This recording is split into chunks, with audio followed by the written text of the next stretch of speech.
I actually got hired as a police officer back in 2008. I'd just come out of college, and I got sent to the police academy. And in Maine, I was kind of fortunate that it was the first year that CrossFit had flown a whole crew out there and done a specific private level 1 for all the law enforcement like staff for the police academy for the state. And so I was the first class of cadets that came up there that they used CrossFit for the training methodology. Welcome to Behind the Knowledge, a best hour podcast where we dive deep into the lives and stories of inspiring coaches from all walks of life. The two hosts of this show are me, Pat Barber, and my good friend and fellow coach, Todd Acuto. Each week, we'll sit down with the most amazing coaches we can find, uncovering their unique paths, the challenges they've faced, and passions that continue to drive them. Whether you're a seasoned coach, an aspiring one, or simply somebody who likes listening to stories of how people achieve the success that they have, this podcast is for you. So sit back, relax, and get ready to be inspired by the powerful stories and insights from the world of coaching. This is Behind the Knowledge. Let's jump in. Woo! We're back. We're live with Behind the Knowledge, where we're going to dig into the kind of minds of coaches within the community and get to know their story and get to know their belief structure around why they do what they do and what they do. And today we have Seth Page from not Seth Jump Ship, from Jump Ship Programming. And I'd love to hear the whole story of that because I've only seen it from the outside. And I don't know exactly what you do. And I mean, I can see everything on your website and I can go through that, but the way you came across my radar mainly, and you've been in the community a while, was through your recent stuff that you've done where you're going through a lot of the archival videos and unpacking those. And that was how you like really kind of came across my radar, other than when I first saw the Jump Ship name. And the first time I saw the Jump Ship name, I was stoked because it was just like, it was cool. It was like pirate themed, and it was like, we're leaving, and it was just, it felt fun. And I was like, so many people in this space take themselves so seriously, and it felt like it was like this joyous like departure / like, here we go, guys. Like I don't know, that's what I first saw, and then I've seen your stuff more recently and I love it. Pat has a big thing for pirates, so just know that as soon as you said ship, he started thinking pirates, and that got him all excited. I could have shown up with an eye patch today and really won extra points, but I didn't do that. Oh, you would have blown his mind had that happened. So Seth, I want you to tell me, like, how did you get, like, how long have you been doing this? Like, when did you start coaching? How long ago was that? And what was that journey like? So with CrossFit specifically, I actually got hired as a police officer back in 2008. I'd just come out of college, and I got sent to the police academy. And in Maine, I was kind of fortunate that it was the first year that CrossFit had flown a whole crew out there and done a specific private level 1 for all the law enforcement like staff for the police academy for the state. And so I was the first class of cadets that came up there that they used CrossFit for the training methodology. I'd never heard of it, but I was kind of into fitness already. I had my NASM certification. I was doing some like PT work at a local Planet Fitness before I was a police officer. And then I kind of got introduced to that. And the second I did my first CrossFit workout at the academy, it was Fight Gone Bad. And I was like, what is this? This is it. I don't know what it is, but this is it. This is what I have been not introduced to. And then like from then on, I was like 100% in on just like trying to dig into the methodology. Again, 2008, I got out. I immediately went and took my L1. And then from there, within probably 9 months, I convinced a buddy to open a gym with me. And so while I was a police officer simultaneously. So I opened my first gym officially like end of 2009. We affiliated in 2010. And then the story goes from there. Oh yeah. What was that first gym called? It was called CrossFit MF, and it stood for Misfit. So I started what some people may still realize as Misfit Athletics, which is an online training program for higher level athletes. We built that around the same time we started our gym because we were kind of obsessed with the sport side of things, more so than the health and training side to start. My priorities have shifted over the years, but that was kind of what really drug me in was the look and aromas, the running through the the dirt and the heavy deadlifts and all the crazy shit they did back at the ranch back in the day. So that's kind of where our focus started. And Misfit was kind of at the time it was one of the only competitive programs out there. It was like us, Outlaw, and Invictus. It was back before the times of Comp Train, Mayhem. I mean, you name them, all the letters that people use for all their different program names. Like, we were one of the first to kind of try to put something out there for the masses, for a competitive way of doing things. And I had 10 years of working on that project. Hell yeah. And that was, I guess 2009 was really the year that people started to dig in, or 2010, like putting out external programs. Because I remember Invictus was doing their thing. I remember Outlaw with Rudy. And do you remember John, CrossFit Grayskull? No. Did you guys ever meet John? I don't think I met him. So John and Rudy were super close. Like, initially, John was like really into the powerlifting side of it and like the strength side of it. And he actually had this giant chest piece that said CrossFit Grayskull with this huge skull right across his chest. And then like 2 years later, he de-affiliated and said he hated CrossFit. He has this giant CrossFit tattoo. That's a tough break right there. You know what? It's just it's a moment of his life. It's a moment of his life that's forever, a part of him. It's okay. I have tattoos that I go, why did I get that? And they're like, okay, it's cool. Still got a tattoo. Yeah. Well, I mean, do you have any that you actually regret? No, none that I care about, but yeah, no. I got my own initials tattooed on me when I was 18. Let's think about that one. Let's think about that one for a second. Well, you stay on this podcast long enough, Pat will tell you all the reasons he's so great, and he'll talk us into getting his initials tattooed on us too. Or at least that's the direction he'll try to convince us. So it does not shock me, Pat. Is it like you in some sort of athletic endeavor, like initials, and then you spike in a volleyball or something like that? It's kind of even better though, because my initials are Patrick Joseph Barber, PJB, and it was on my neck in the middle of a Celtic cross, and it said PJB is how he did it. So if you read it left to right, it was PBJ, like a peanut butter jelly sandwich. And nobody in my life was like, hey, dude, this is dumb. Like, literally no one. And I did it, and now it's gone because I covered it up with a big back piece. But did you tell everybody before you were going to go and do that, so they had time to tell you this was dumb, or did you show up and say, hey, guys, check this out? Because at that point...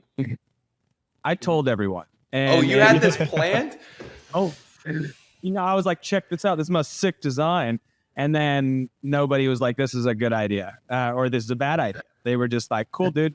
So I just didn't have good people in my life at that time, I guess is what it was. Yeah.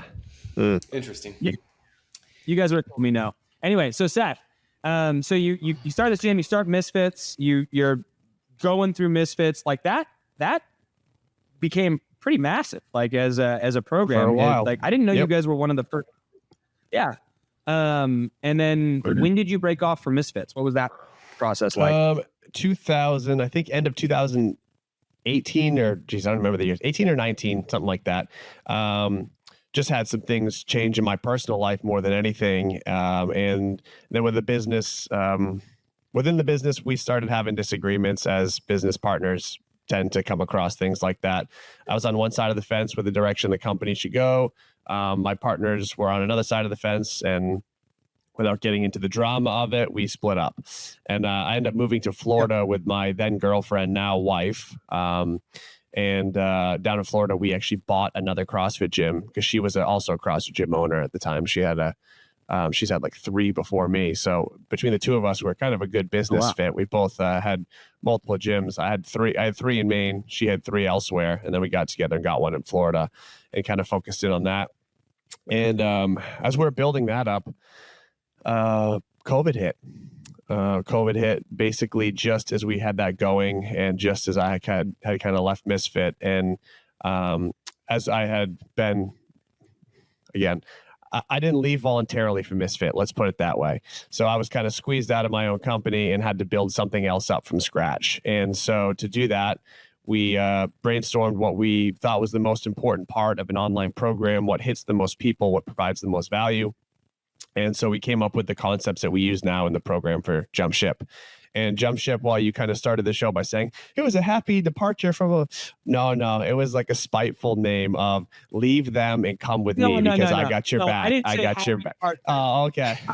I didn't say happy departure. I meant it was like, it looked like you guys took the training side of it in a way that I enjoyed, which was like, this training should be like awesome and fun. And like, we're going to be damn pirates, and pirates are mutinous. Like I could see the FU in the name like that. That was quite awesome. Clear. I'm glad that's clear because so many people don't get that, which is okay because it's like a total like spite name, but it's very catchy and it sticks and people remember it. So it's also worked as like pretty good branding for us. But yeah, and but the concepts were, I mean, that was just kind of our like, I don't know, we decided on that, and I really love the name, and we've built it up. But we used our opportunity to start over as a way to like discard all the things that I thought that, I spent a decade building that I couldn't really change because of what that company had become and what the focus of Misfit was. And it was like games or bust. And if you got hurt or burned out doing it, too bad, the best will get through it. And that just wasn't what because I was known as the one who was doing the programming, that's not how I wanted to be known even then, but it's just what it became. So I had a chance to get this fresh start in programming. So then I honed in on this like 90-minute session, and I'm like, I can give competitors everything they would need, probably up to the semifinal level in the sport if you still wanted to pursue it that far, in 90 minutes a day. And this is how I'll do it. And I just kind of laid out how all the concepts I like, I got to throw away all the shit I don't like. The things I don't really think apply to CrossFit training that classic strength and conditioning has tried to bring into our space that I think is complete garbage, that people still try to use on athletes that even just want to do CrossFit in an affiliate or want to compete at a certain level. I think there are certain aspects to true CrossFit that should be followed, and those who try to make it more, I don't want to say sciencey, but just like very specific with percentages and cycles and push versus pull and all that, like it's not actually how it works. So you brought in all this stuff to CrossFit that you learned elsewhere that actually doesn't apply to what we're doing, as well as if you just did a really well thought out GPP formula. Right. Well, when did you have that? What was that turning point for you? Because like it sounds like you headed the other route, or were like you were tinkering with it. Because I think we should all tinker with it. I think we should all, and it sounds like you did. You tinker with like, okay, let's push volume here. Let's try this. Let's pull it back. Let's do strength metcon. What was the like, did you have like a come to Jesus moment, or do you have a time in your head where you're like, ooh, I don't like this direction anymore? That's a great question. I more so, I just realized that I wasn't going to chase high level athletes to like come on to be a part of what I'm doing. Like I like working with the people I worked with in the past, the higher level athletes, the games athletes. Like I enjoyed it, but it was a lot of effort you put into one very specific demographic that's like the 0.001% of the CrossFit population. And instead it was much more fulfilling for me to hit that middle ground of like, you might train in an affiliate and you only have an hour a day, or you might train, in an affiliate or in a garage or whatever, but you have 90 minutes, you want a little extra. And so I could hit this massive group of people. And that's what when I was starting over, I was like, that's what I wanted to do. I wanted to work with more people. Not only is it make your business more scalable and appropriate for the masses, but it also is just like, it's more relatable. It's really hard for me to get on social media or YouTube or whatever and just continue to talk about how to train CrossFit Games athletes. Like actually no one gives a shit because there's not that many of them. And so like, I'd rather talk to you, like, whoever's following my stuff, about what you can do to help yourself with your extra time you have, or how you should train, or how you should actually focus more on your recovery than trying to squeeze another hour of training in that day. Like I can actually talk directly to people about the things they're dealing with and trying to figure out.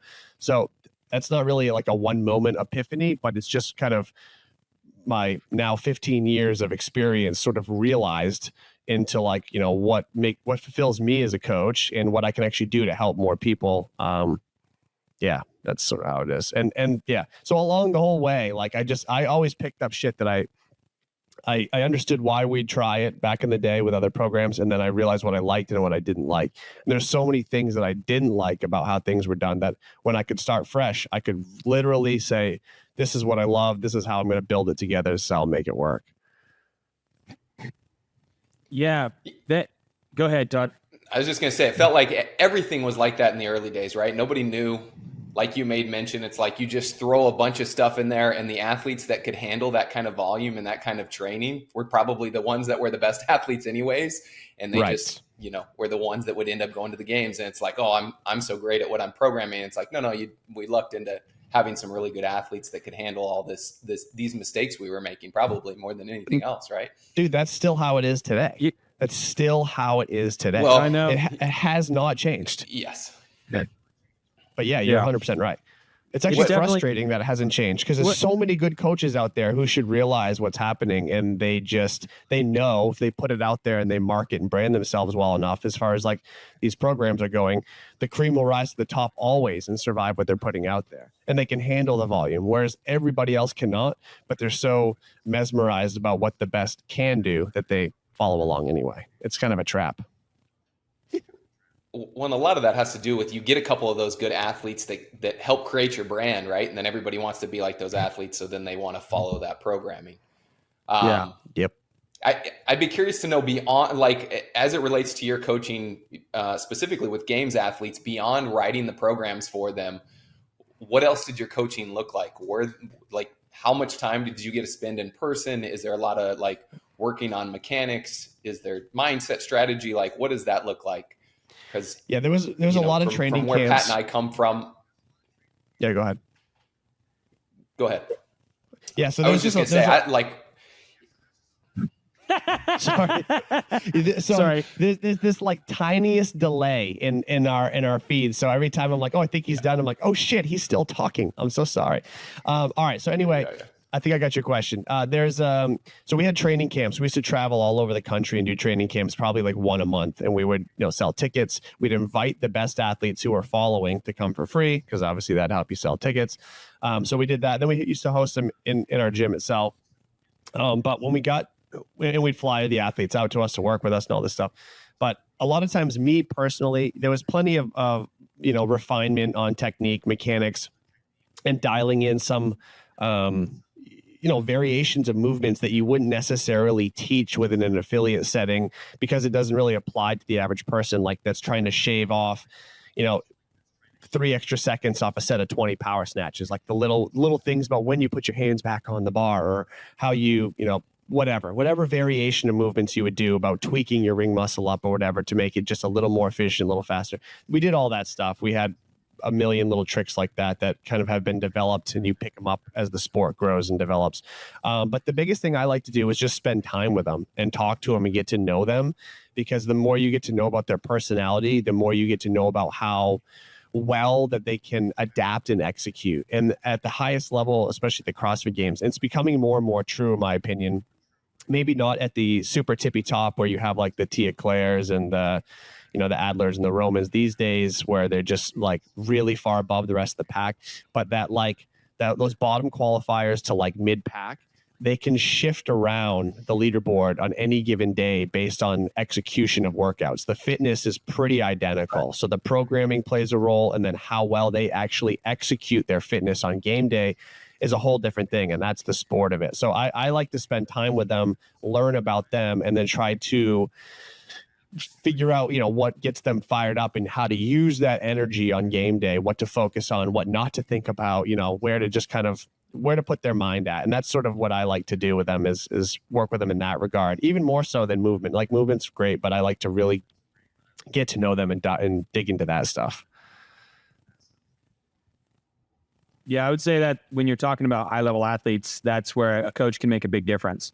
When they're supported in a way, and the coach can see things that maybe they can't, or can support them in a way that they feel like they can go out there and really truly execute. And I think the programming to some degree does that in training, but there's such a different mindset come game day, and hopefully the coach has given them enough support in training to actually execute on that. And I think it's one of the reasons I've always loved training camps. Not like you go to a camp, but like groups of people who all train together competitively. And you used to see these a little bit more back in the day, like Mayhem, for instance. I think half of what makes them even decent is like they're all in this barn together, just throwing down every day. And like that nature of it is like, it's not about the nuance of the program that they're doing. They're in my mind doing so much, but it's just how Rich works. But like their group of people that they have is like, if you survive that adventure, like you're going to be psychologically quite competent at throwing down against other people who are beating you all the time. And you're going to know how to game, you're going to know how to do that stuff. And it happens kind of organically. And if a coach can support that, it's huge. And that kind of environment elicits what we always talk about at the level one of getting your results, which is intensity, right? I think it's a slippery slope in the sense that if you're training at that kind of intensity all the time, that can wear you down. But still, I do think being in that environment where you're competing almost on a daily basis, there's a ton of benefit to that if you want to be that good. I totally agree. And not only that, you're passing these little tidbits of info around. You're learning a little bit about each other each time you do stuff, and you pick up the best and you leave the worst. And yeah, just having a good little group of training partners, whether it's at a official training camp like they have these days, or just in your gym, and you guys are all kind of on the same mission, that can help do the same thing. Just always being around other people with a common goal will help you reach your goal faster, more than likely. Are you a CrossFit coach who's feeling stuck in their development? You're not alone. Many coaches lack good guidance when it comes to how to develop as a coach. They either don't have strong examples they find themselves around, they may lack support from their gym owner, and they just feel unprepared going into their next credential. That's why we made the Knowledge Pro, to fill that gap. It's a mentorship program built for coaches like you. It uses the Knowledge Daily, our comprehensive video library, as well as extra content that we put directly into the Knowledge Pro on our live weekly calls twice a week to mentor you and get you to the next level of development. We've got progressions, we've got scales, we've got one-off tips and tricks, we've got full coached classes by level 4 coaches so you can see an example of what it means to do this job well. All of that will also be walked through each week on those live calls, so that you have a soundboard to bounce off of and a group of coaches looking to be better to help support you in your endeavors. Coaching isn't just knowing what to do, it's also knowing how to do it. And that takes 2 things. 1, an example, and 2, practice. Practice is on your end, you got to go out there and do it. We can help provide that example and the support with the Knowledge Pro. If you want to know more, click the link below and give the Knowledge Pro a shot. I look forward to seeing you on one of the next calls. If I asked you your like ideal current, who is your current program for? So like when we look at set or jump shift programming, like who is that for? Who would you say your ideal client is, or the person that you've written this for? So yeah, I have like mental avatars that I use in terms of like kind of what the stimulus should be and who would execute it properly. But more than likely, if you were going to follow like to a T, try to follow the RX version of like jump ship as it's written, you're probably a high level quarterfinals athlete who is probably going to break into semis or have a chance to get into semis, probably top 200 quarterfinals. So if the programming goes your way, you get in. If not, maybe not. And that's probably, you'd have to be at that level minimum to be able to follow and execute fully as written the way it is. It's also, but with that, it's written and designed to be easily scalable down like any good CrossFit GPP program. So there's no percentage work built in there. There's no hard rules on things. Like everything is very, there's 3 weight suggestions. So if this seems like you can't do whatever I'm putting in the notes is the stimulus, like, hey, you should be able to hang on for 10 reps to start your first round. If that's not happening, there's other weight options so you can knock it down. The volume within the 90-minute window is probably appropriate all the way down to somebody who is trying to step up and take their training to the next level. You can get really far just following class. You can get really fit. You could probably come close to semifinals if you followed a good class program in an affiliate and you were super dedicated to that. You could do that too. But the extra little like 30-minute window just gives you some exposure to some other things that you may not normally see. Sometimes it's odd object stuff. Sometimes it's just things you can't really get exposed to within an affiliate class as easily because of the group setting. So that's sort of like You push Sure. the intensity of a simple Metcon. We almost always lift second to make sure that whether you're a competitor or just someone going into a gym, that your range of motion is as warm as it can be. Your blood's flow to your tissue. Your central nervous system is primed up. And so we always lift second. And so sometimes that benefits and people lift more. Sometimes it takes away from your maximal potential. But hey, we shouldn't be maxing out every day anyway. So that shouldn't really matter too much. And then we kind of finish off with some exposure to something else. Sometimes it's high intensity. Sometimes it's odd objects. Sometimes it's just skill work. But so it kind of, I try to make that program just hit right down the middle. Someone who wants a little more than their normal class, maybe wants to pursue something more competitive, but is not necessarily have games aspirations. I have a couple that do, but they have I work with them on a one-on-one basis. So it's slightly different. Right. Are those the only athletes that you're working with one-on-one currently? Are the people that have games aspirations, or do you work with any of the avatar clients that you're potentially semifinal athletes? I'll work with anybody. Programming and sending it their way. Anyone one-on-one that wants attention. Yeah. So anyone that wants some special attention one-on-one, maybe some people just like the accountability of being able to text me on a daily basis. And so they'll pay for that. They I can customize their program. I can help them with their goals, but they just want to know that someone's there and got their back in their training. And so if they text me, hey, what do you think about this? This is what I think about this. And they're very satisfied with that and keeps it going. So my one-on-one stuff is just people who, maybe want the help, but more than anything, want the accountability and want someone in their corner. Nice. And that's mostly virtual for the most part? I would say so. I have people that I take maybe 10 at a time at the most that can reach out to me basically via text. They can send me videos, scores, questions. I customize their programming for them to meet their needs within the app they follow. But I also do have a lot of I have 5 affiliates. And so depending on which affiliate I'm at, I have a lot of people who come see me one-on-one all the time. Right after the show, I'm driving up the road to a gym in the North Shore to do a one-on-one with somebody. But that's, so I'm in person and online. I'm kind of spread thin, to be honest with you. But sounds like it. I'm an affiliate. So how did that, what does that mean? So what is your involvement across 5 affiliates? Yeah, so it's the best thing and worst thing ever because my involvement varies based on my geographical location at the time. And I've kind of before the show, we were talking about I've jumped around quite a bit, jump ship in the last 4 years, getting things set up. During the pandemic, moved from Florida to Hawaii. When we got to Hawaii, my wife had family out here for years and years. It's kind of why we came out here. All the gyms were closed and Hawaii was super strict, kind of like California and New York strict, and they weren't opening anytime soon. And a lot of gyms were hobby gyms that we had talked to kind of different owners, and they're like, we are not reopening after this. This is just too much. This is the straw that broke the camel's back. We're done. And so they were offloading their affiliate, their equipment, their spaces, leases, all that stuff for super cheap. So 2 affiliates that were just done over it. We kind of merged them into a very small 1,200 square foot bay. And as soon as we're allowed to open, we kind of reopened. But we had all these members from 2 gyms that were looking for a home. So they just flooded in this place. On the other side of the island, simultaneously, there was a gym. Both owners essentially put someone in charge and just disappeared into the wind. And so they wanted to sell. So we ended up taking over that almost at the same time by accident, because we were going to do one or the other, and then both sort of worked out. We're all right, we'll make it happen. We'll do it. So we had 2 gyms going in Oahu, and so we worked on those for a while.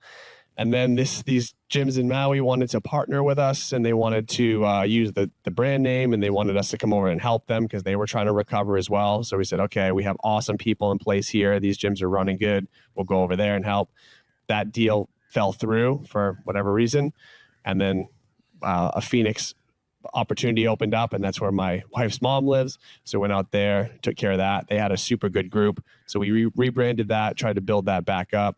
And then we had people who were there, good coaches and people who wanted to partner with us. So we partnered with them and put them into some roles to help run the place. And now we help from a distance while they kind of run the day-to-day.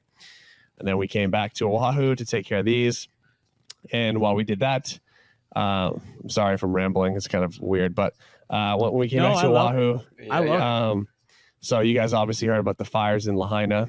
So that wiped out the only CrossFit gym in that area. Those guys we were in talks with for a while about trying to make something happen as far as like buying their IP sort of stuff. It just didn't work out. And so some people that were working at that gym wanted to partner with us, and we opened a very small gym in Lahaina. So now there's another CrossFit in Lahaina after the fires people can go back to. So we own half of that. We have partners over there that run it. We kind of teach them the business stuff, and they're like the in-person coaches. They're both good coaches. They just never own a business. So we kind of help put our branding out there, our systems in place, teach them things about business that you could overlook and kind of screw up your whole gym if you don't have it right. Just organization, things like that. And then while that's happening, there's another issue in the North Shore of Oahu with a gym that closed down for a landlord dispute. They opened up another gym, and they needed help with it for a bunch of reasons. So they asked us to partner with them. So we happen to live in the North Shore now. So that's my primary place. That's the fifth one. And so I spend my time there. My wife spends her time at a different gym on the island. And then we do daily meetings. Weekly meetings with all the other owners in the other gyms, and we just kind of keep the train rolling. So it's a lot. Yeah, that is a lot, man. What do you think makes a gym more successful or less successful when it comes to the things that are being put in place? Because you've got 5 right now that are succeeding. You've had many of those that have closed previously. So it's clearly not the location. Like, what do you think what do you think you're doing that others are not? I'll be honest, I don't even consider myself the best affiliate owner, because I think a good affiliate owner that makes the gyms really successful are in there. They're like blood, sweat, and tears go into that one business a lot of times. And that's what makes those super affiliates really, really great. We had to really understand that the affiliates that we were going to have can't be the owner focused. So a lot of gyms that are successful, they're centered around their owners, whatever, you know what I mean? They do everything with their owners. Their owners run everything, and they're the foundation of the gym. We had to kind of make other people the foundation, and we had to try to get people excited with our brand and our programming and our passion for what we put out there and our style of CrossFit, so to speak. And so we wanted people to be able to gravitate to the brand and still like the people, the coaches, the managers in there. But that's a very different feel than what the traditional affiliate was, I think. And I can't give my time the way that I wish I could to the members, the community, all that stuff. So I don't even consider myself that great of a affiliate owner. But in terms of what makes it successful is the community itself. So the people that come in, you just hope that the people that come in or you help those people kind of also help foster the community. So you don't just rely on staff and some manager to make it all happen. The people within the community, you want them to be in that community a long time, especially if they're attracting other people. So just making sure the core is super into your principles, your foundation, like just the things that you're into. If your core is really into it, hopefully they pull other people in as well. What do you center those beliefs around? Because I agree with you. I actually don't think you need to have an owner-focused gym. I think that is a way to do it. But I've done it as well, where you're putting head coaches in charge and you're building a culture across the multiple gyms that spans all of them. And you can use the program to be part of that, but you can also just set the tone with certain philosophies. Before it used to be we all believed in CrossFit, and CrossFit was a lot more specific to a certain type of delivery, and it's since been modified and changed across many different affiliates. So you're getting a different thing from gym to gym. What do you think? How do you navigate building that culture from afar, so to speak, or like what are the priorities you instill across the faces or leaders that help set that tone for the members? Because you've done it now 5 times. So yeah, a lot of times it's really focused around the coaching and the programming. I think the community is something that I really have to rely on others to help build, because it's hard to do without being in person, even though I spent a lot of time at each place in person as we're kind of rebuilding it. So I know the core of each gym pretty well, but just like trying to be as passionate about like the program itself and how fun it is to do this style and how it's slightly different than you get from another gym, and here's why, and here's what we care about, this is what we focus on. And then the coaching side of it too, like we do have, my wife was a games athlete on a team. I've been a coach for 15 years for a lot of different games athletes. We have so many tricks up our sleeves that we can teach people. Like every time I teach an affiliate class, I can be like, I bet you've never seen this. Like, try this today. And they're like, oh my God.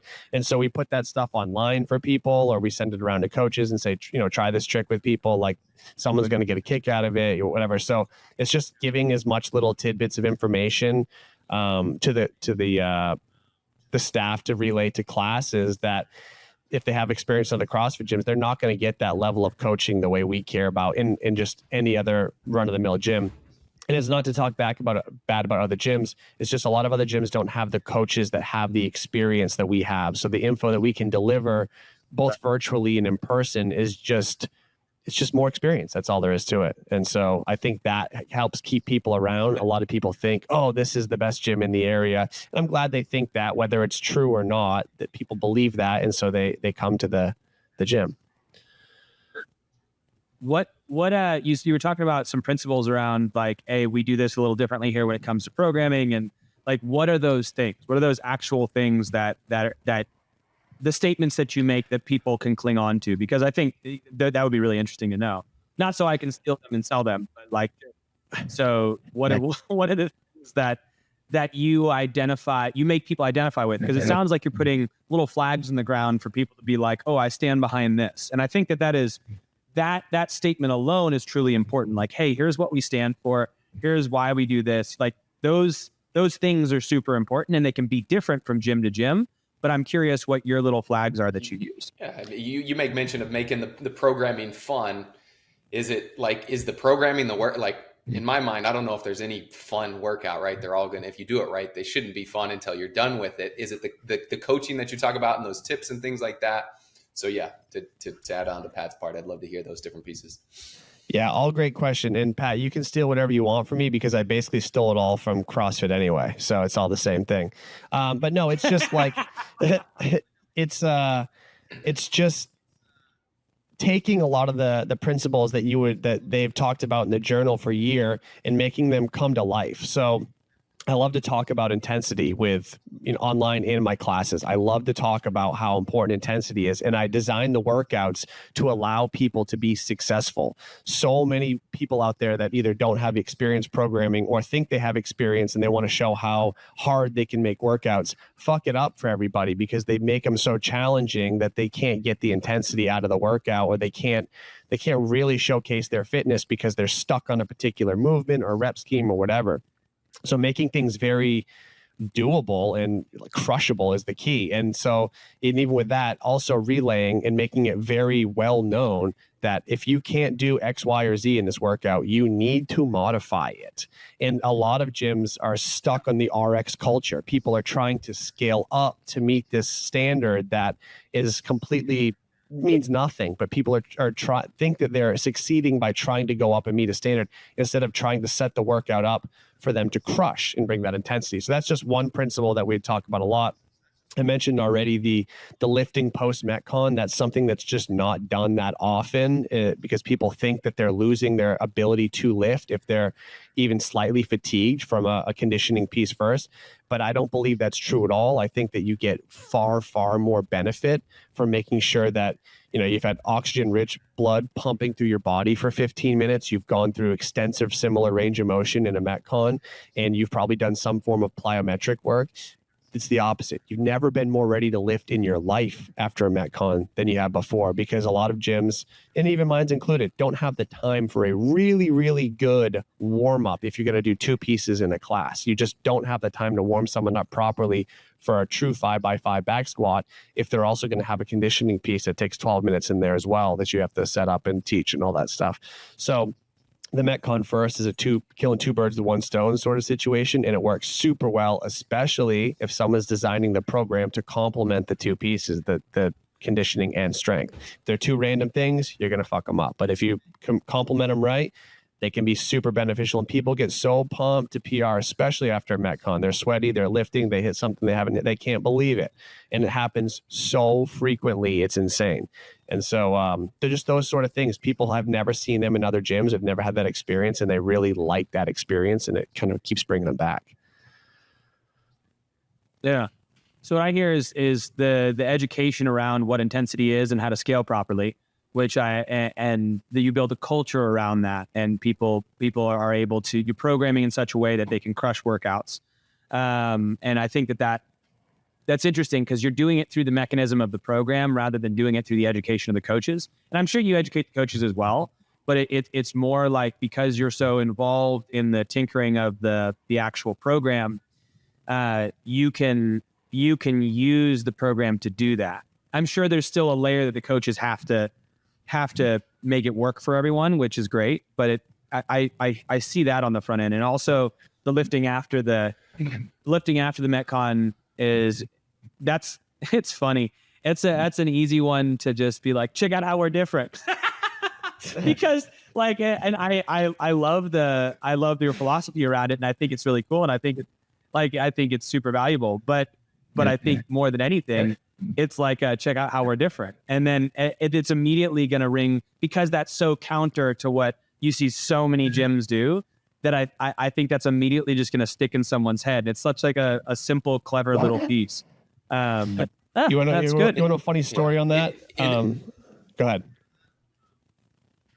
No, let's hear the story. Okay. So I work with China Cho, and I have for years and years, and China's getting older, and so is my wife. And so when the two of them were training together in Maui for a while, they would refuse to do it the other way. They would refuse to lift and then do a Metcon. They're like, we're too fucking old for this shit. We have to do Metcon first to feel good to lift. And I was like, damn, if you guys are feeling that way, how is everybody else feeling that is trying to follow anything that is like remotely competitive, or even an affiliate who has like juggling this busy life? Like, why would I ever expect someone to feel ready to lift super heavy without moving extensively first? And so my wife's like, you need to change that, like probably forever. And I'm like, I probably do need to change that forever. And so we took like 3 months of experimenting with it. And of course, when you change something as drastic as that, you get massive pushback. And then within 3 months of just like forcing it down people's throats, people will never go back the other way. They'll never go back. So you can thank China and my wife for making that happen, if anyone's listening. Dude, I'm with you there. I'll try to do a little Metcon before I lift if I'm not going to jump into class and things like that. Do you guys ever do just lifting days, like a CrossFit.com 5x5 back squat, and that's it? Or is there always some sort of Metcon included with it? If it's just lifting, there's usually some sort of other element included with it. Typically, I just find that if someone's going to dedicate an hour to myself, I know I can coach through an hour of 5x5 back squat. I'm not sure that every one of my coaches at every gym can deliver a good enough experience to make a 5x5 back squat seem like enough in the member's mind. It seems like they went there and they got what they needed out of it, and then they're done for the day. So if I want to make the lift the priority, I might make like a longer EMOM of ascending weight clean and jerks. Like maybe they get to pick their weight with like a rowing on the other minute or something like that. Or they might just have a lifting like ladder by themselves, and then there's like a 5-minute sprint to finish the workout after. Or maybe we'll always do a little something combined, but I certainly make the focus heavy days on certain days. I certainly make give the lift way more time than the conditioning, things like that. But never a true 5x5 is the only thing in class. I don't do that, unfortunately. If you what I hear from that is that you don't feel like all coaches can deliver that well. Not you don't see the value in that, but you don't feel like when you weigh the pluses and minuses of the class experience, you just don't feel like you could trust every coach under your 5 gyms to truly deliver on that experience. Is that what I'm hearing? In a sense, yes. It's more if you're going to do a 5x5 back squat day in a class, you are going to have certain things you're going to coach, but you're also going to fill the rest of the time with other movement anyway. You're going to do your warm-up game maybe, or you're going to do an extensive mobility thing, or you're going to have people move through this little mini EMOM to get them, warmed up for the back squat. You're going to have filler in that class that relates to the 5x5 back squat anyway. So why not I just build it in for you? So if I feel like I know best, which is an arrogant thing to say, but I just have more experience than a lot of other coaches do. If I build the filler itself and still center the class around the lift, it essentially becomes almost the same experience. It's just I'm not letting the coaches develop their own lesson plan necessarily to fill the remaining 40 minutes of class if the 5x5 takes 20 of it. So I'm filling it for them and with complementary things that they can then apply. And then hopefully, if they're newer or they just don't have the experience or skills yet, they still deliver that better than having to come up with it on their own. So does that make sense? Yeah, it does. I mean, yeah.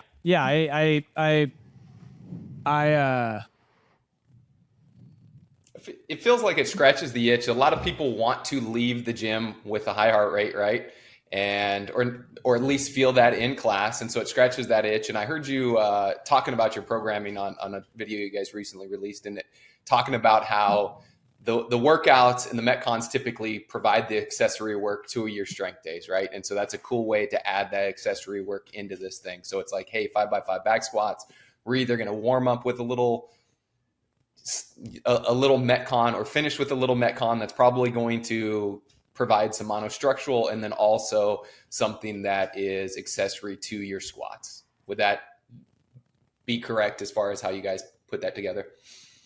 That's dead on. So because we realize that we want to have time for coaches to coach in class as well, we try to make the movement patterns reasonably similar. So if it's a heavy squat day and we're going to do something prior to that, I'm going to have another movement in a Metcon be a squatting pattern. So they're not only warming it up, but they can coach the squatting pattern however they see fit, and they don't have to coach it twice necessarily. They may give a tip for the back squat, or may explain how the back squat pattern is slightly different from the goblet squat and how you approach it, but they don't have to start over again. It's a continuation of the class. And so I think that's important to know, that I'm not just sending people out on like push-ups and some other random movement and say, okay, now we're doing back squat. We got to start over. We're completely changing what you're doing the second half of class. Let's warm up our lower body now. Like, that wouldn't make any sense. So they have to be complementary to make it work, especially in a tight window. It's interesting. It's almost like you could, depending on what you wanted to be the focus, you could put the other thing first. So use a mock heavy day that's not a true heavy day, or a technique work day on a front end strength Metcon. So like the goal, hey, we're going to do 10 minutes to build to something relatively heavy using this movement pattern, knowing that it's not going to be that heavy because you don't have much of a warm up leading into it, just some skill work. And then we're going to do a Metcon with the focus being the Metcon afterwards. So on that day, whatever is second, and you could almost build a culture around, hey, whatever's second, that's the true work today. Whereas the other times it'd be like, you could do like you said, do the Metcon first and then do the lift second. And you could say, hey, the real focus is the lift afterwards, but we're going to do this Metcon ahead of time to get us warmed up for this. But then also have days where the first thing's more prioritized. I guess it would be in the communication, but there's a lot of variables there to play with that I think are outside what people conventionally do when they think of any given day. I think that the main failure would be to just like, hey, all of it is 100%. And you're like, okay, well, maybe on a day, like that could be it, but not every day, which we see so many people do, or go in with no focus at all. It's just like, we're just getting the work done, guys. And you're like, okay, well. The time allotted to it's going to dictate a lot of that as well, right? If we keep giving the example of a 5x5 back squat. Well, if I go, hey, we're going to do a 5x5 back squat for 10 minutes, either at the beginning of class or at the end of class, well, we all know that that's not a true 5x5 back squat. That's 10 minutes to do 5 heavy-ish sets, right? If you're going to do a true 5x5 back squat, you're going to need 20 to 25 minutes of actual lifting work. And so if you add something before or after that, then that's probably all right. You won't have a lot of time to do so. It's going to have to be quick. And if you want to have the strength and the squat, the focus, there's got to be enough recovery time to actually lift heavy and to get to a higher load. You guys are both exactly right with the way that I feel about it. And so, yeah, with Pat's thing, you can use either workout to prime the other, so to speak, depending on what you want the main focus to be. A lot of times I do want the focus to be the Metcon, and then the lifting afterwards is complementary to that, because most days I don't, especially if I'm talking affiliate programming, most days I don't need people lifting to a max, right? I just need them lifting in volume, something heavy, somewhat challenging, but doesn't need to be maxed out. And then to your point, Todd, when I get asked, how do you program strength work for competitors or in a gym setting, I do it the same way for all of them. And I manipulate those variables exactly like you just said, is I can dictate how heavy I want someone to go without subjecting them to rigorous percentages by manipulating the time, the rest between sets, or how much time they have. Is it an EMOM, or is it every 3 minutes you're hitting a rep? So I just manipulate that based on the stimulus that I'm looking for that day. And to me, that's far more effective than using percentage work for a CrossFitter. So that's exactly what I do. Yeah, totally agree. It's crazy when people start asking percentages in my affiliate, where I'm like, one, you don't, like 99% of my members don't know their percentages, right? And then number two, they're also new to strength and conditioning, that whatever their previous max was, I guarantee you it's significantly higher now. And if they use a percentage, then it's truly a fraction of that, right? So it always kind of drives me insane when people are asking for specific percentages or wondering why we don't do more of that, or, you know, standing on the box and saying that that's an important part of programming. I'm like, unless you're working with maybe a games level athlete, maybe that's the case, but most of the people we deal with, that's not the case.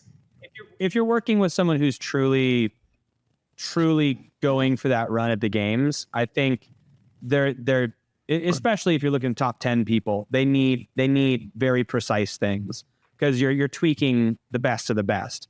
But the vast majority of people are not that. Like even the bottom demographic of folks in the games are not that. So I would argue that it's unnecessary for most. Yeah, percentage work has to be, in my opinion, my strong opinion, strictly a one-on-one situation. You need to know the athlete inside and out, and then you can start to slowly deliver percentages, and then they're not even going to be accurate when you first start. You're going to have to tweak them based on their feedback. So it's a very personal situation. If you try to deliver percentages to the masses, you will not get the results that you want. It just will not happen. Something that I'm like thinking about a lot as you're speaking is, like, I have a lot of people, because we do believe in doing just strength days or just Metcon days, and I think that my hope is that we can develop enough coaches that can deliver these well, that clients value this experience. Because, you know, I've run many gyms that's the case. You do days that have a singular focus, and they're, 400 member gyms, and we've got 22 under the same banner, and they're fucking awesome. And I can make that happen with 85 separate coaches. That's 100% doable. But the reason that was doable with those is we started them all that way. We started them all exactly like that. So every member who came through the doors was like, this is what it is. I value this. Whereas these days, a lot of gyms, even the ones that you've worked with, you're assuming pre-existing gyms, and you're having to change a culture. And much like you said, when you were changing when you went from Misfits to Jump Ship, you could shake everything up and start from the beginning and be like, look, this is what I want to do. And then everyone who buys into this, you're on board. You don't need to change their minds. Whereas if you were to try to do that from within Misfit, that would be nearly impossible. Now, here's what I'm going to propose right now. I think what you've done with switching where the Metcon is, putting it after the workout, that would be a great initial change to F with people who want to change from a strength Metcon every day to something that is a little bit more either strength focused or Metcon focused, is to flip where it is. So already they're getting a change, but it's more similar than what they were than like what they were used to before. And then they're like, this is uncomfortable, but it's different, but I kind of like it. Oh, and there's reason behind it. And then you can start to sprinkle in individual days and then longer and shorter times. Like, I think it would be a good transitional tool for someone who wants to work their way into it. Because I see way too often with gyms are like, we did strength metcon every day. It was always followed this pattern, part A, part B, part C, part D, like da-da-da-da. And then they're like, we're going.com. And you're like, oh, you're going to have a lot of members complain. Like, and like, because they're used to something. And so I'm really intrigued to like, if a gym was out there looking to transition, this looks like a softer transition. And who knows, maybe you might find what you do even more enjoyable and you could do it really well. Can people buy your program, like your affiliate program? Yeah, we have like 50 other gyms around the world that follow it. Cool. Nice. Cool. Where is that, just on Jump Ship Training? Yeah, Jump Ship Training just takes you to a link to Train Heroic for any of our programs. Honestly, I actually believe that, I have a lot of fun making my like competitor 90-minute or 60-minute version or master's version program. But I actually think that our best product is the class program, and kind of how we've been able to take our experiences. My wife helps me a lot with that one. So she's had a handful of gyms herself. Between the two of us, we've had 12 affiliates over the course of 15 years. So we've seen all different communities. Some affiliates were started from scratch. Some affiliates were bought and assumed. So you're having to, deal with the culture change and the pushback and all that. So we've seen it all. We've been all over the country with this. And so with space limitations, equipment limitations, community limitations, all these things in mind, we keep that in mind as we build this class program. So it probably has the most amount of experience or knowledge in any one little PDF that you could download for a month. And so we actually value that as probably our greatest collection of experience into a product that we sell. And so, we get excited about it, but it's not always the easiest sell for all the reasons you talked about. Is because his gym's like, oh, I've heard of Jump Ship. I've heard of Seth. I like what he's saying. And then we talk through the program. They're like, that's so different than what we've done in the past. I don't know if my member's going to like it. And then I don't hear from them again, for all the conversations I've had. But it's like, but it's on you to deliver this different experience well. And I'll talk you through how you deliver it, and I'll help you with that. So if you're not feeling confident delivering it, then you're right. You probably shouldn't change the program, because you don't want to sink your own ship just because you're tired of following whatever you're writing or whatever else you're subscribing to. So, yeah. What I likened it to, Seth, is like, I ran warm-up and workout. I did the very first affiliate program, and it was all very true to CrossFit. So we started that in 2015. There was no other affiliate programs out there. We started selling that, and we were trying to get that integrated into other gyms.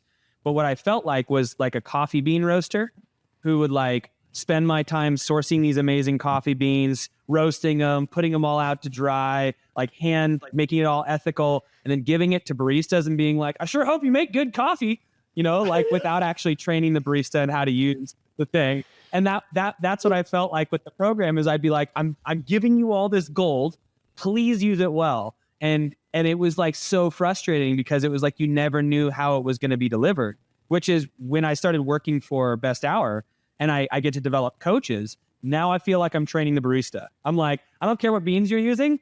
Let's talk about how to talk to people. Let's talk about how to make what you're doing really freaking good. And it's been invigorating in a way that I wouldn't have expected. But I just took a look over your program, and if anyone's listening out there, some cool stuff. It's like $129 a month, which is pretty damn cheap.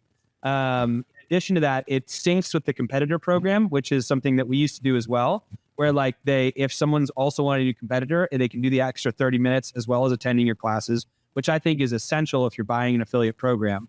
Like if you're buying one that's an affiliate program, and then there's a totally different competitor program, it's like, okay, all right, well, that will not silly. work. Okay. In addition to that, I really love that you have 5 of your own gyms doing it, so you can see how it's laying out. So that was one of the things that was hard for us, is we didn't have a gym that was our gym that was doing it anymore, because we left NC Fit, which is where we were at. I mean, we built up NC Fit doing this program, and we had 10 years under our belt doing it.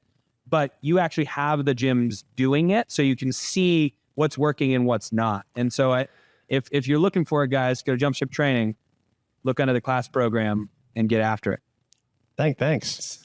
I feel like so much of that too is people who are unsure of taking on and trying different programming. One, humans don't like change, right? So if I'm going to change something at my gym, there's going to be a little bit of pushback. But if I'm not totally bought in and I can't get my coaches bought in, then it's got no chance. If I'm uncertain, then it's not going to work. But if I'm like, all right, this looks awesome, I'm going to try it, I'm fired up to do it, I'm going to do the workouts, I'm going to post my scores, and so are my coaches, well, then, everybody that's a member in my gym, for the most part, just trusts our leadership, and that's what they're paying us for, is for us to guide them and lead them. I don't know, it kind of boggles my mind when people tell me how much pushback they're getting from changing programming, or they can't do this or can't do that. I'm like, aren't your members bought into not what you're doing as far as your programming, but who you are and what you provide with your services and your coaching? So anyways, my 2 cents for that. But yeah, it was cool. Like I said, I listened to you guys talk about your programming. It's pretty interesting and pretty neat to hear. And I loved hearing your perspective as working with high level games athletes, you now trying to cater that, still wanting to touch those people, but also allowing that focus just to be to the normal average gym goer that just wants to be a little bit fitter, and taking the stuff you've learned and applying it, and essentially talking through how the same can work for both populations, which I think is what .com has kind of always pointed towards. Yes, one population might need a little bit more and a few more specific things, but eliciting and intensity, making sure people are moving up and warmed up well and moving well and hitting the workout hard is going to be as good as it needs to be. And providing variance is a critical part of that, right? The original concepts of CrossFit are so sound. They're so that if you can figure out how to dial that stuff in and deliver it, it works better than any other strength and conditioning program in the world. You just need to be able to take, and I think programming is not educated enough to other coaches. Like the only way I learned how to do it, especially because of when I started, was trial and error, experience, what worked, what didn't work, what fucked my athletes up, what gave them insane results in a short time. Okay, like this is how I can play with these variables. And so there's just like, if you can learn how to dial that art in and deliver something, you will like be such a potent coach. And obviously movement and drilling, all that is probably more important, because if you don't move well, the program doesn't really matter. But as far as giving that that special sauce to somebody who can continue to excel and excel sustainably. Sustainably is the key here. Anyone can dive into a big program and hit everything that they throw at them. And for a while, you'll feel like you're getting better at everything.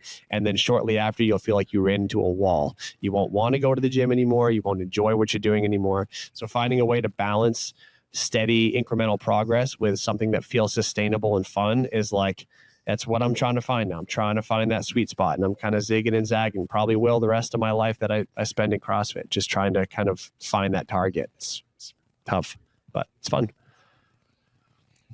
I just had a book made called CrossFit Origins Year One, and it's 2001's program for the full year, Greg Glassman's original program.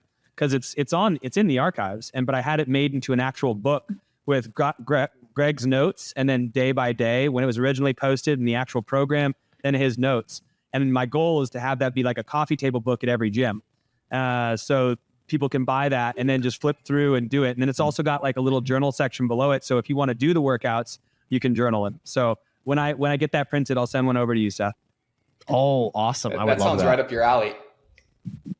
In addition to your old school or your old CrossFit media, going and looking at old school workouts or cycles would be great. If you haven't gone back to 2001 and looked at all that stuff recently, it is every time I see it, it's those first couple months are just they're amazing. So fun. Like Seth, if if you go back to that 2001 time, like there's weird ones and there's so many open-ended ones, and you can hear Greg tinkering and because he writes below him, he'll write if you feel like you're going to drown, you're doing it right. He'll say, he'll put stuff in there that's like that. And it's like fully his patterning. So I'm sure you've gone back before, but it's a cool little piece of CrossFit history.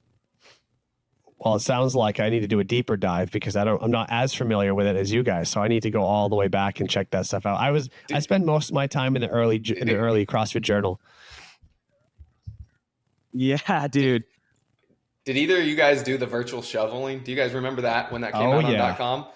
Dude, I was in a Globo gym with metal plates, just cranking this thing over a bench, just people looking at me like I was asshole. It was But what's beautiful terrible. is like we all did it, and then he never programmed it again because he's like, well, that was dumb, you know? Dude, like, that destroyed my back. I could barely walk out of the gym like, that but it day, was I think. cool to do. Like, How awesome was it? It was great.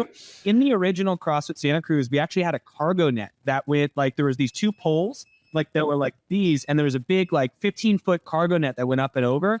And there were multiple workouts where it was climb up and over the cargo net like 6 or 7 times mid-workout. And I watched probably 10 people fall from the top of a cargo net to the fucking floor as they're like getting top, throwing their leg over and just, but they were fast, they were super fun. And like that type of agility is like pretty important as a human to have. Like if you want to consider yourself a well-rounded individual, to like have the cognitive ability to, while tired, not let go of the cargo net as you're jumping over the thing. But obviously that's not realistic in current gyms, but there's some really cool old stuff. Seth, I don't want to take all your time, man. We'll do one more question, but like if you could go back to beginning Seth, like Seth is just starting coaching and you want to maybe avoid a pitfall that you fell into along the way, what would you tell OG Seth just with regards to being a coach? Oh, that's tough. That's a great question. A horrible question to put me on the spot with, though. The first thing that pops into my mind, and it's probably still a flaw now, but I'm aware of it at least, is just not developing the skill of simple cueing. I'm an over talker, over explainer. Instead of just fixing something with a simple word or a touch or change or whatever, I had a tendency of doing that and then explaining exactly why you have to do that every time when the person doesn't give a shit. You just need to fix it. And so I probably wasted more hours of my life explaining stuff that no one listened to ever, instead of just adjusting their bar path or giving them the simplest cue. And I still catch myself doing it sometimes to people who I think are slightly more advanced today. I always feel like I had to justify why I was making the change instead of just making the change. And being able to deliver it simply and effectively is way more valuable. And so that's definitely some area that I could still improve in. It might be simple, but that jumps out at me.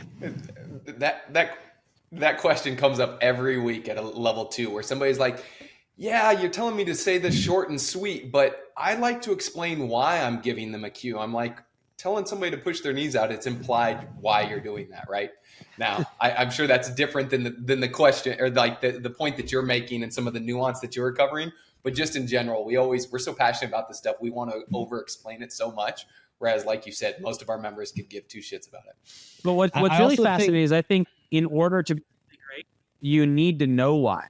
So you need to know why. But it should start being simple, but then you need to know why. And then you need to know all the different whys. And then you need to go deeper and deeper. So like the education on our end just keeps going. Like we keep getting better and better, but the simplicity of what we're saying, that needs to stay dumb until you need to whip out the why. And I think that there's a time and place, but a lot of us, and for me, Seth, it was like when I first started, I knew nothing. So all I did was do simple stuff.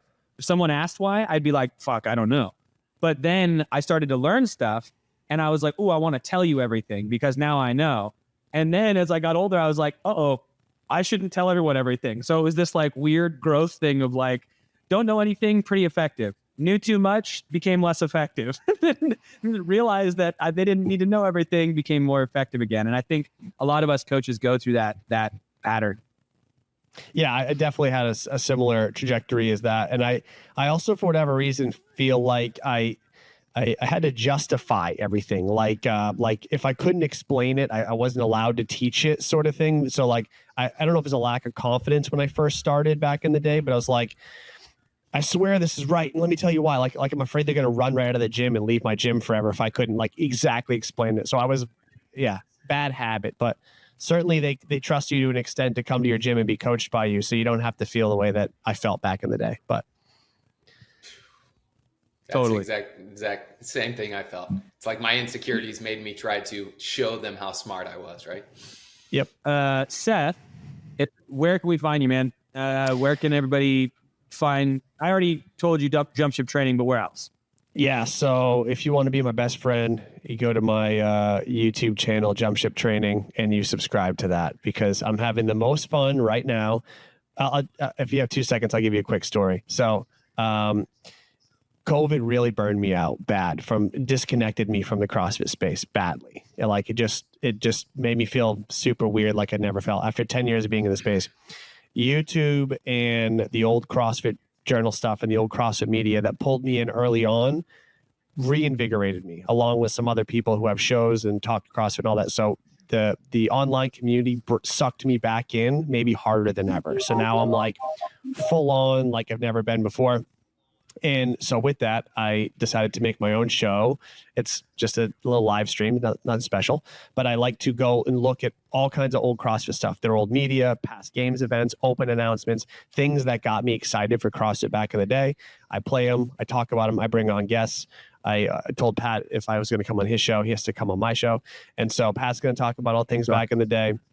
I've had like Kalipa on and just all kinds of old CrossFit Games athletes, and we talk about what CrossFit meant to us and what it was about. So come subscribe to my channel there and watch some shows with me and chat in the live chat and interact and have fun. It's keeping me invigorated. It's like reignited my passion for things. So that's my little side project aside from Jump Ship Training Online and my Instagram handle here. You can find me. But yeah, I'm really into my show right now. It's been a lot of fun for me personally. Hell yeah.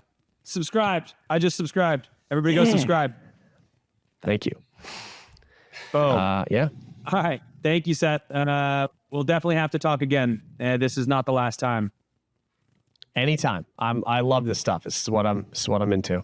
Thanks for checking out this episode of Behind the Knowledge. Now, if you want help developing your coaching and to learn from us directly, check out The Knowledge Pro. There we host live calls with our coaches every week where we discuss content together and work on skills to improve our on-the-floor coaching ability. To learn more, you can head over to besthouroftheirday.com/theknowledge. And if you found this content helpful, we're going to be releasing new episodes every week, so subscribe to the podcast and share it with a friend. Thanks again for listening, and we look forward to seeing you again next week.